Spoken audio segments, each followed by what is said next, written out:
Let's take a listen. Generated. Because if we ask it that way, we might actually get more people in casual labor or even self-employed. In any case, those who said they were self-employed, we asked, well, what's the main source of your income if you're self-employed? And you can see from agricultural marketing, the most frequent mention, all the way down to welding, selling clothes, and so on. Total wage employment, only 13%. How has that changed over the last 4+ years of the Jubilee administration? Job creation can be there, but if anybody can tell me, Kenya's current population growth rate is still what? Around 2.7, 2.8% per year? Does somebody know the exact figure? Population growth, even if female fertility is down, it could still be absorbing or increasing faster than job creation. And then finally, education distribution and estimated total monthly household income. Now, of course, many of the people we're interviewing are not household heads. They could be guessing. Some people in a family, I don't know, does everybody in your family know how much you earn at work? Do you share that with them? Yeah, so this is just makisio, just an estimate. But again, we track this. And you can see the majority, the vast majority of Kenyans are what UNDP would call poor. When you've got more than 40%, where everyone in the household, qua jumla, is reported as earning less than $100 or 10,000 shillings a month, that is poverty. I think I saw an estimate from the IMF that an individual in Kenya needs at least 100 shillings a day in the pocket to obtain the minimum number of amount of nutrition.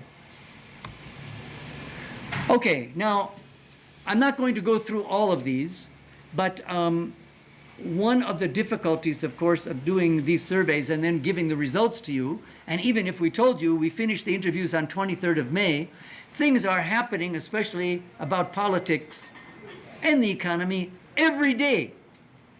Just think of what you people have been reporting in the news over the last month. I mean, people have been looking at changes in unga prices, unga's being imported, there's a panic buying and so on. And then in the political field, all kinds of things were happening last month with the nominations and so on. And when we come to things like the president's approval, he went to the UK for that conference on Somalia, he met investors there, then he went to China. I mean, so there's so many things happening. It is absolutely impossible for us to interview 2,000 people on a Wednesday and give you the results on a Thursday before anything has happened. The world keeps moving and keeps changing. So we just took a selection of these events that have taken place from the time we started the interviews on the 11th up till today, which very likely could have changed some of our results if we repeated the whole survey again. I mean, we're getting this out to you pretty quickly. Today is what, the 30th? Yeah. And we finished just a week ago. So, ngetupigia makofi kuzindua haraka. But you can see there are so many things. Issues within Wiper, all the independent candidates, issues. So when you're looking at these results and when you're doing your stories, you have to be not just a reporter, but also an analyst. And ask yourself, is there any of these things that Ipsos has reminded us that have taken place since the survey began, or that we know from other sources, because as I say, this is just a partial list, that might have changed the numbers? You can even go on the street and ask people. Ipsos says 42% of Kenyans say this. Does that make sense to you? Ask your colleagues in the office. So there are quite a number. We just ran out of time last night putting these recent events. We got these in chronological order, but there could be many more. The last funny one, if it's not maybe funny, but that I saw yesterday, that the leadership of Chadema in Tanzania was calling Raila Odinga a traitor for not supporting their candidate in the last Tanzanian election. Instead, he supported Magufuli. Would that change any votes in Kenya for what some political party people in Tanzania say? I don't know. No idea. One thing I know is Raila Odinga is not running for presidency in Tanzania. So maybe it wouldn't make any difference. Okay, let's get to the substance now. Unless anybody has a question on any of this waffling that I've given you so far. Kuna swali lolote? Oh, I thought it was a hand. You're just adjusting your camera. Did NTV arrive? Or they're still in the way? Anybody here from NTV? No. Last time they did a live broadcast, and I told I performed terribly. And I needed to be taken to acting school so that I would look at the camera. So maybe that's why they're not here. Okay, household economic conditions. There's no humor in this. And this is a question that we've asked repeatedly during the last 3 months. How, if at all, have the general economic conditions for you and your family changed? 3/4 say it's worsened. And even when we filter this through those who identify with Jubilee and NASA, we don't see a huge difference. Slightly fewer than 3/4 of all those who say, when we ask them, which political party or coalition do you feel closest to? And they said Jubilee, even 72% have said it has worsened. Slightly more than 3/4 of those who follow or identify with NASA, 79% say that it's worsened. But that's a very small margin.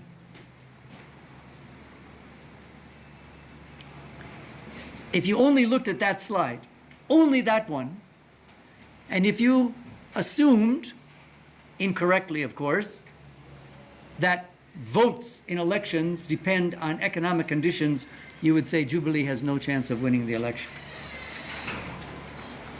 But those are two very unrealistic assumptions. Across income groups, not much change, not much contrast. From the poorest at the far left, 3/4 say their economic position is worsened. And even among the few in our sample where the household is earning more than 55,000 shillings a month, it's worsened within the same margin of error, 3/4. Over time, we see the largest increase in the proportion of all Kenyans who say that their household economic conditions have worsened over the last 3 months than we've had since the last election.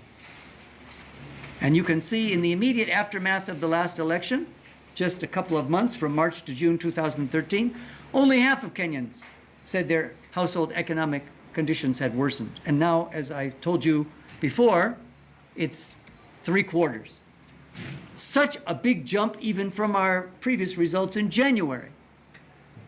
And we know that inflation has increased from around 6% in January to about 11% now, or in April. I think that's the figure.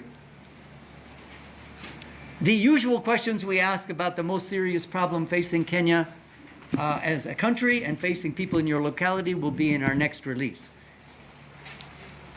And you'll see what's happened with corruption, cost of living, insecurity, all those things like that. We didn't want to overload you today, just give you the broad outline. Now, 5 years ago, let's go back to just before the last election. Almost 2/3 say conditions have worsened. Even a majority of Jubilee supporters say it's worsened, but not as many as the 2/3 of NASA supporters who say their condition has worsened. And we know that economic conditions in a country are not entirely determined by national government policy. The price of petroleum products, for example, is in large part a reflection of what's happening on the world market. Food prices, to a large extent, depend on rainfall. And in the recent past, of course, drought. Can't blame the government for that. Or give them credit when there's an abundant crop in all cases.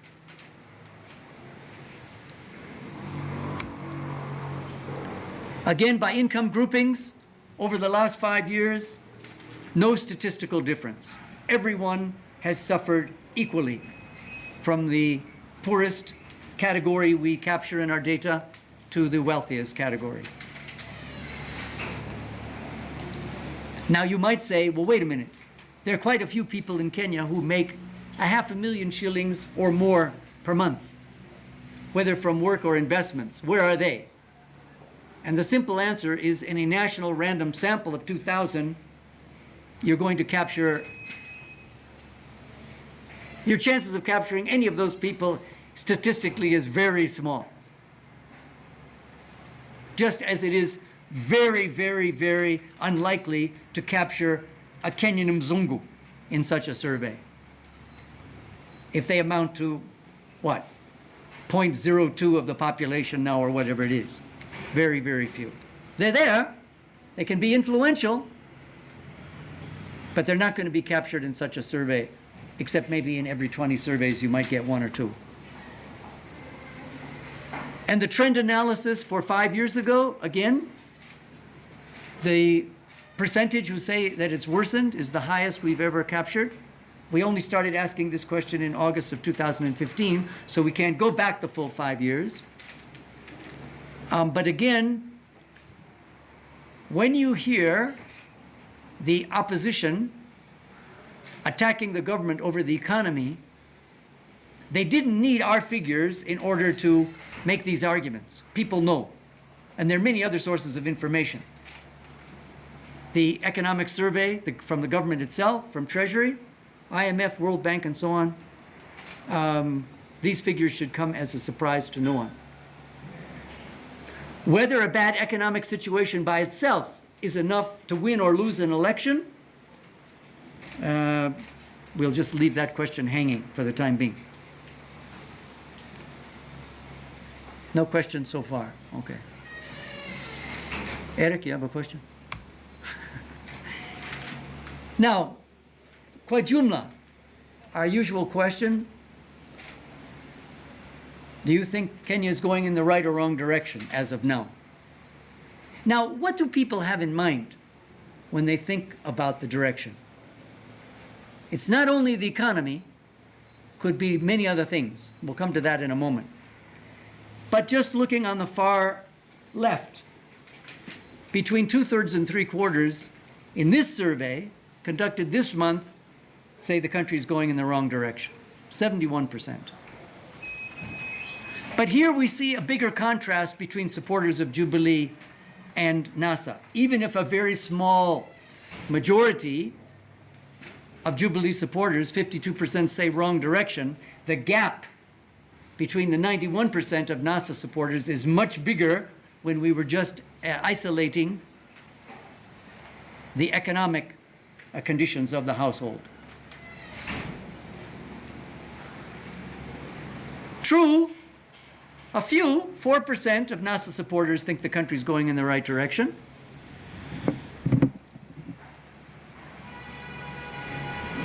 But far fewer than the 1/3 of Jubilee supporters.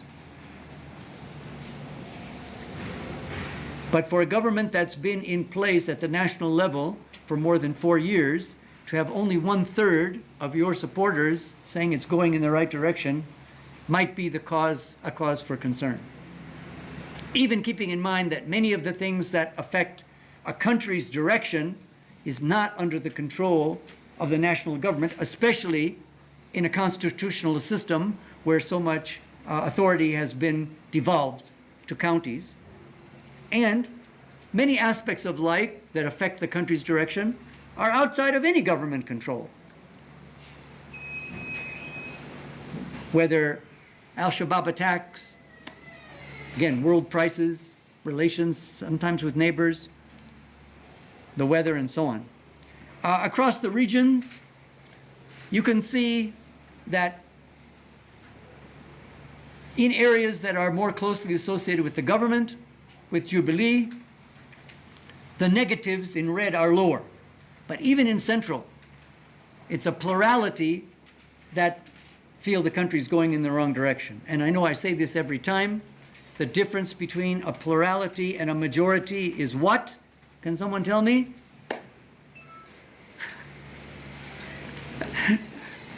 Anyone? Plurality is the largest number in a group of numbers, but less than 50%. Majority is at least one more than 50%. So 43% is the plurality in Central. Now, if you ask Why do those numbers not add up to 100? Because we've not shown neither right direction nor wrong, or people who said not sure. We wanted to make this contrast between right and wrong direction.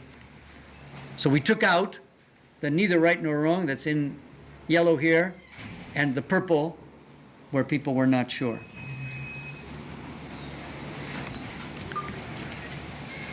And when you look on the right side of the graph at the areas which are more closely identified with NASA or the opposition, Coast, Western, and Nyanza, what do they have in mind? That their views are so different from people from stronger Jubilee areas. We'll come to that in a minute. Employment groupings, from public sector on the far left, all the way to casual laborers and students on the far right, hardly any difference in where they see the country's direction moving. Yes, public sector where people get paid at the end of the month, even self-employed, it's not quite as low, but not a big range, only from 66% public sector to 76% for students, and that's a small number, so the margin of error could be higher.